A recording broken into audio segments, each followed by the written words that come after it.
La Generalitat està duent a terme un pla d'actuació per millorar la qualitat de l'aire a 40 municipis de Catalunya, entre ells Terrassa.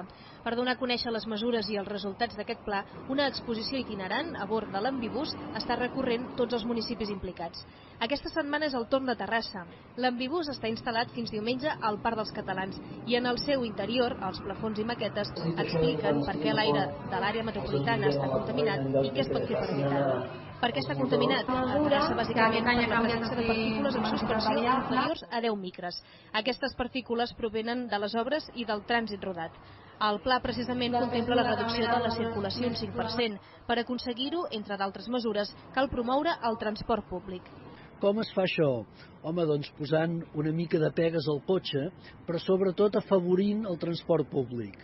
Hem millorat la freqüència de pas dels autobusos, hem millorat també la qualitat d'aquests autobusos i ja heu vist que tots els autobusos nous porten aquestes sigles VEM, vehicle ecològicament millorat, vol dir que emeten moltes menys partícules que els anteriors.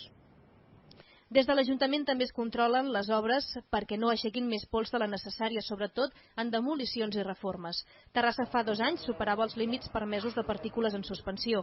Al 2008 les dades estaven per sota d'aquests límits. Aquestes actuacions i les nombroses pluges van millorar la qualitat de l'aire durant l'any passat.